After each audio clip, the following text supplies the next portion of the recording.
The views and opinions expressed on this program are those of the guests appearing on the program and do not necessarily reflect the views and opinions of 8 News Now or Nexstar Media Group. Welcome to Face Off, where we debate the issues of the day from the left and from the right. I welcome, as always, Alan Stock from KXNT Radio and Annette Magnus from Battleborn Progress. So let's jump right in and talk about Adam Laxalt, candidate for governor. He was doing an interview with the station in Reno, KOLO, K-O-L-O, and he said this: we're going to look into it, when he was asked if he would propose a referendum for voters to consider changing the law that they adopted in 1990 that makes abortion legal in the state of Nevada. Even if the federal decision Roe v. Wade were to be overturned, abortion would remain legal in Nevada. Now, his campaign later said he had, quote, zero interest, unquote, in trying to change the abortion law. But was this an unforced error, Alan? No, I actually talked to his campaign, his folks, to find out about this, and this is what they said back to me. So I want to get, this is directly from Laxalt's people. There are false attacks on Adam Laxalt, which claim that he said he would look into undoing Nevada's abortion laws. When the KOLO reporter came up to him on election night, wanted to get into talking about issues, he told me that they didn't want to talk about the issues that night, and just to say, okay, well, we'll look into, he had no intention whatsoever of changing the laws. In fact, he put out, this is a totally false characterization of Laxalt's statement, which is taken out of context. Adam Laxalt has zero interest in undoing the 1990 law in question, none. This is clearly an attempt to distract from Steve Sisolak's extreme view that there should be zero limits on abortion and taxpayer funding for abortion providers. We have no interest in his extremist culture war. Adam Laxalt is focused on improving education, creating more prosperity, and protecting Nevada. So I think this is an absolute non-issue that, again, because he didn't say at the time, listen, we're trying to have a party here. I don't want to get into this right now. He said, okay, we'll look into it. He blew her off basically saying that. Never, ever, ever said, we'll look into changing it, as you said.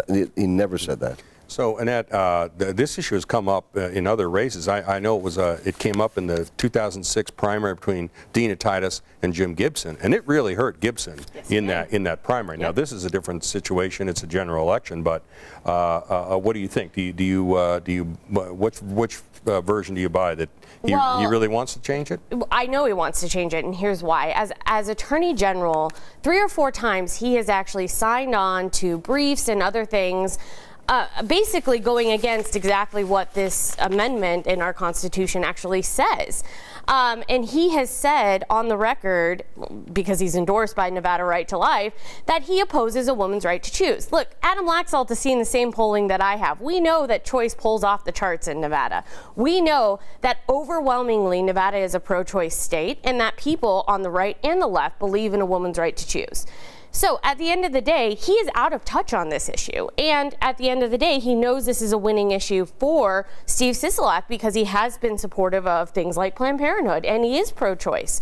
So for me, what I see this as is another way for Adam Laxalt to try and have it both ways. Sure, he doesn't want to overturn it yet, but we know from his record as Attorney General with signing on to these briefs in Texas and in California and other places, especially when he has not gotten the approval of the governor to even do that, that he is out of touch on this issue, and he's anti-choice, period. And the governor is pro-choice as well. And we have seen, Alan, in other states, abortion being settled by federal law. We've seen other states, though, adopt restrictions on abortion that stop short of the ban on the practice, which wouldn't pass constitutional muster, but attempts to restrict abortion to a certain period of time, to have parental notification, to require doctors to have admitting privileges at nearby hospitals, etc. Things like that. Should voters be concerned that if those types of bills are proposed and are passed, although it seems unlikely in a Democratic legislature, that Adam Laxalt would sign those bills? Is that an issue? I think what voters should be concerned about are people like Jackie Rosen and Dina Titus and folks like that who vote for a bill to allow a newborn baby to be murdered while it was born. Now, you can laugh at this, but here's the truth. You're talking about late-term abortion. I'm talking about if there is an abortion and a child is born alive, there was a law that was proposed in Congress just a couple months ago, 2-3 months ago, to say if the baby is born alive after an abortion, that you have to do everything you can to save the life of that baby. And these people I mentioned, Jackie Rose and Dina Titus and the rest of them, voted against that. And they said, no, you know what? If the baby is born alive after an abortion, you have every right to kill it. Now, okay, well, this is what they voted for. Okay. So this is on the record. I'm not making this up. You go check it out. You check it out. And I think that's abhorrent to think about the idea of having a child who's alive right there and saying, you know what, you can kill it. I'm sorry, that's disgusting, and that's above and beyond anything. Let me check it out right now. Annette, what about that? Well, it's funny coming from the right, who thinks it's okay to put children in cages, that you're so up in arms over unborn babies and fetuses now. So I guess after they're born, you don't really care if they're brown or black when they come across the border and they get put in a cage. But what is interesting what is interesting to me is that there were other elements of that bill, and what those bills do is they chip away at tenets of Roe versus Wade. That's why you see people oppose bills like that, is because they are masked in, oh, we're protecting the babies. No, what they're trying to do is chip away at a woman's right to choose, chip away at women being able to make choices about their bodies. There is no such thing as late-term abortion, partial birth abortion. Those are terms made up by the right to be able to engage their base and, create outrage in their base so that they can motivate them to turn out. Again, Adam Laxalt's record on this issue is very clear. Let's go back to Adam Laxalt here. He has signed on to briefs he had no business signing on to for the state of Nevada, opposing a woman's right to choose 3 or 4 times during his tenure as Attorney General. His record speaks for itself. Now he's been endorsed by Nevada Right to Life. He is anti-choice. It's clear here. This is what he really wants to do. He wants to chip away at Roe versus Wade, and frankly, I don't trust that if Adam Laxalt becomes governor, he's not going to try and overturn this. Let me say one thing real quickly, because, it's interesting. I mean, I know that we're going to talk about this being the parents and the children being separated at the border, but it's okay to rip a baby out of a uterus. That's not real, Alan. It's okay to rip a baby out of a uterus and say it's a woman's right to choose. When was the last time you actually had an abortion, Alan? When was the last time that you had a uterus and made that decision? That is what an abortion is. Really? Ripping the baby out of a uterus. Okay. And when you vote for something that says if a baby is born live after an abortion and you have the right to kill it, I'm sorry, that's murder. We had a doctor in Philadelphia that wound up going to jail for life because he did that. And he should have went to jail because he was practicing malpractice. And why do you have people like Jackie Rose and Dina Titus saying it's okay to kill that baby? Okay. Well, we'll get to that. The outrage is hilarious to me. The closing issue, though, because Nevada is a pro-choice state, because Roe versus Wade is still the law of the land as we speak right now, is this, and just a real quick answer, is this going to be a salient issue among voters in this election? Absolutely. It always is, and it will be in this election. Okay, Alan, you think it'll be an issue? You know what? It will not be an issue, but I'll tell you what. You'll always have the left playing the abortion card, the race card, and anything else they can to polarize people based upon a false argument about anything at all, rather than address the issue. Economy is doing great. A lot of other things doing great. But, let's focus on racism and abortion and all those false issues. All right. Well, let's move on to, before we get to the kids at the border, there's another issue that came up involving Jackie Rosen, as it turns out. She's being accused by the Dean Heller for Senate campaign of lying about her resume because they are saying that she claimed to have a computer science degree when she did not. Now, the Review Journal had an interview with her in which she said she got a degree in psychology because computer science degrees were not available at the time.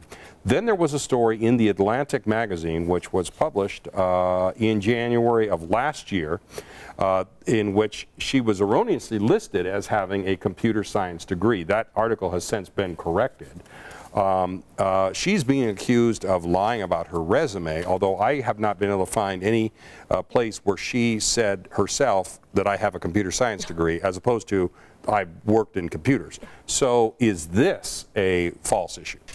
Completely a false issue. So a simple Google search that I did to prepare for this interview shows she has a degree in psychology, and she worked for 20 years in computer science. It's pretty simple.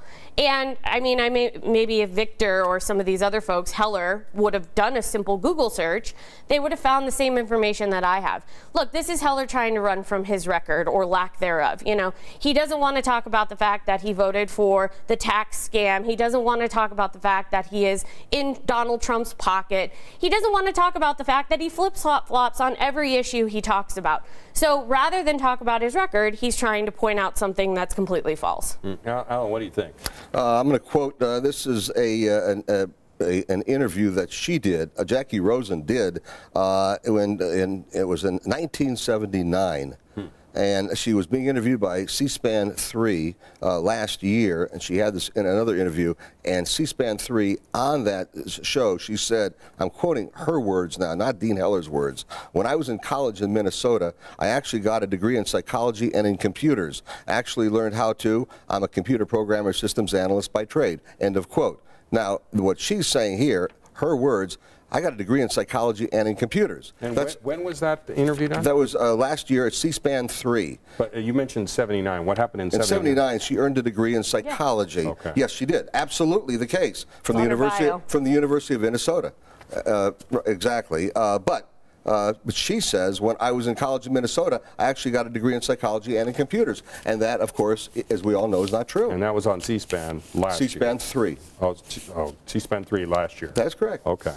So is there anything to this? I mean, you don't think there's any? Okay, who cares? Do you care? Well, you know, I mean, Joe Biden had to drop out of a race because he lied about credentials and about what he did. Computer programmer, Alan, for 20 years. What she said was she had a degree in computer programming. Her words. Her words. If you want to be with Victor jokes on this, you go ahead. Okay. I mean, you know, she said something and you want to deny it.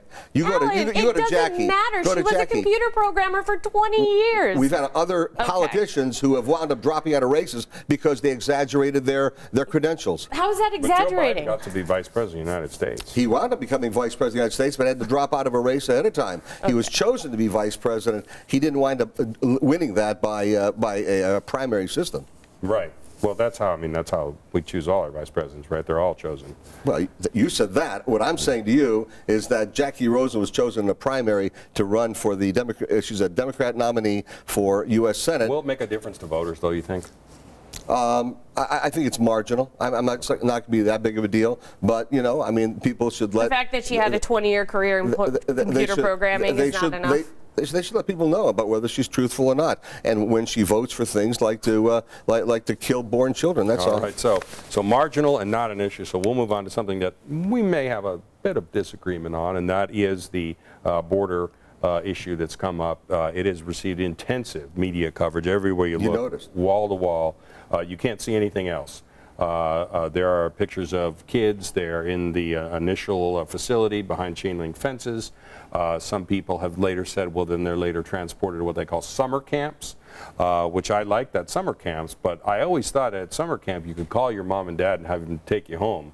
I don't think this is the case in these summer camps. So, Alan, Trump actually signed an executive order to stop this practice, which is a rare instance of him kind of backing off one of his signature issues. So, where do you think it stands now?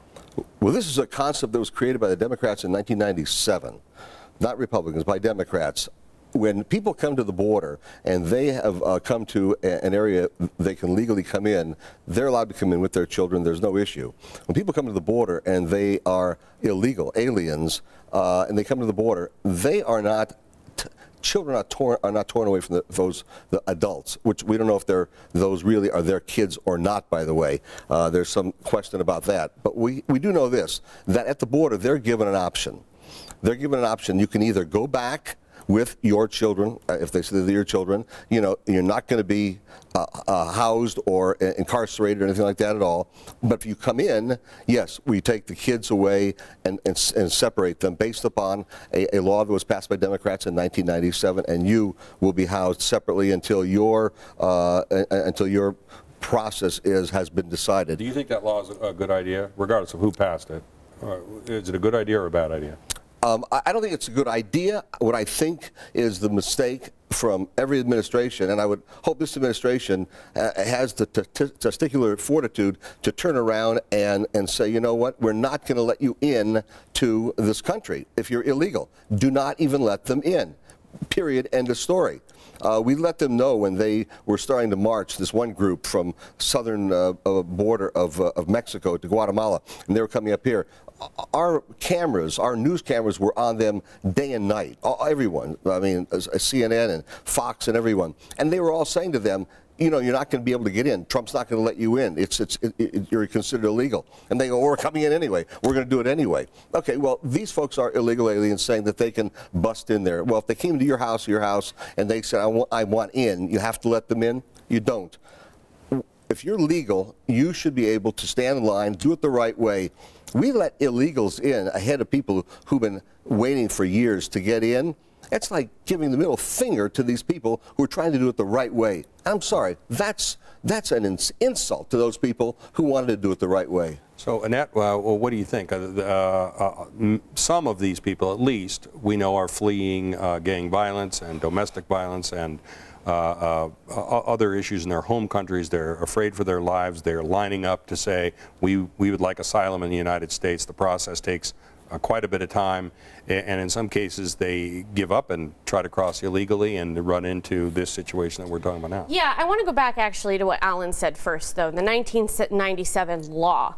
That's actually called the Flores settlement. It was a court that decided to implement this. You know, and it wasn't a law, it's a settlement. So it's a judge that determined that this is the way it should occur, is that you would separate families. And the Clinton administration did not implement it, the Bush administration did not implement it, and the Obama administration did not implement it. Yes, they did. No, they didn't. I've got pictures. They actually didn't. Oh, yes, they did.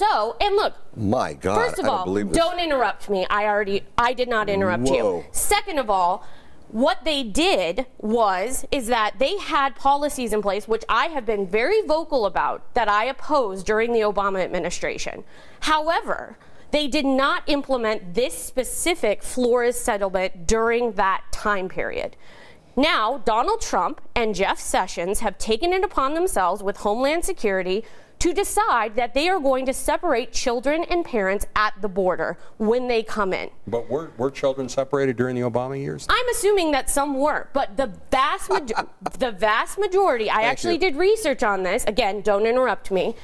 The vast majority of people during the Obama administration did not get separated. In fact, that was their policy. You know, the whole catch and release thing that they were so upset about, that was more their policy, or detaining them and putting them together in jail cells, which I am opposed to.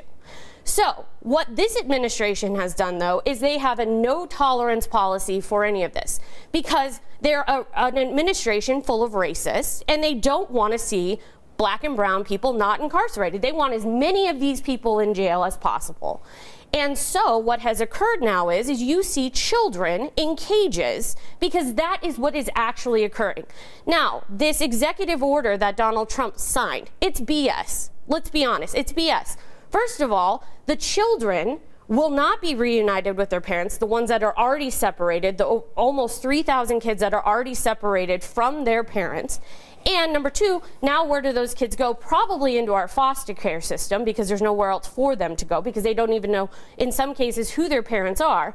And lastly, there is a loophole in this executive order, it's 3B, that says that these policies could still remain in place. So they still could be putting children in cages and separating families. So at the end of the day, the Republican Party, who is so concerned about babies and children and family values, they are responsible. This is in your lap, Alan. You are putting children and their families in internment camps. I hope you're proud of yourself. Well, first of all, yeah, I stand up for America, and I can tell you, you just heard her. Well, I told you about playing the abortion card and the race card. She just played the race card. So there you go. This obviously, and she'll do it some more, because this is what the left does. They have nothing else to talk about. Number one. Number two, I can tell you that I have actually posted pictures at KXNT Radio on our Facebook page, where they are pictures of children from 2012 to 2014 during the Obama administration in cages, as you're talking about. Number two. Number three, there were and I looked this up, there were 200,000 children who were separated from their parents during the Obama administration and put in separate facilities, cages, or whatever you want to call them. 200,000 of them. So it wasn't a matter just a few may have got through. 200,000. And again, it may say it's right or wrong. This has been going on since the Obama administration. It actually, and I looked this up too, actually, this went on also during the Bush administration. I don't know about Clinton, but I do know during the Bush administration, this did go on. Now, not to the degree it did under Obama, and not to the degree that it's going on now, but it did go on under Bush as well. So when Laura Bush comes out and says, oh my gosh, what's going on? She's very disingenuous, doesn't even know what went on during her own husband's administration. So, you know, again, play the race card. I know you're going to do it. They got nothing else to do. Well, some couples don't talk about the office when they come home at night, so you know maybe the Bushes were like. I just want to point out that by bringing up the Obama administration and bringing up the Bush administration, they're trying to shift blame for their racist policies. That's the bottom line. There you go. Donald Trump does not want to own the fact that he's putting children in cages. He doesn't. This falls squarely on the Trump administration and the Republican Party. And him making excuses, oh, I can't fix it, now I suddenly can fix it. I don't know if he's dumb or if he's a liar or both, but he has the power to fix this. The Republicans control the agenda here. If they don't want this to occur, then they need to fix it. This is their fault. This is their policy, period. These people are coming from south of the border, and she's the one who said their policy, Alan. She says they want to put, hold on, you be quiet now. What she's saying is they want to put brown and black people in these areas. They do. These people are coming from south of the border, almost all brown, not black. But, you know, again, the race card. Mass incarceration the race hits card, everybody. Race card, mass incarceration, and we're going to get anybody who doesn't agree with the right, we're going to incarcerate them. And actually, let's go ahead and say it. I mean, these folks have been talking about on MSNBC and on CNN, probably you, talking about these are like concentration camps during World War II. I'm sorry, in concentration camps, they put people into gas chambers and they stripped them naked and then they murdered them. 6 million of them. 6 million of them. Takei said the only difference between his internment camp and this one is they didn't actually separate him from his family. That's the only difference. So these are worse, Alan. These are actually worse than what we did to the Japanese people during World War II. And I'm sorry, you can't get away from that. You can't get away from that. Absolutely. There's no comparison whatsoever. Okay, sure. There is zero comparison. Just keep making money off the backs of brown people. Right, and keep you playing the race card because you've got nothing else to do. Again, this is on you. It falls squarely on you. Abortion, racism, what else? That's what you are. Right now, but sadly, that is all the time we have for Face Off. So thanks for joining us. We will be back next week, and we'll probably talk about this issue as well as then. Thanks a lot.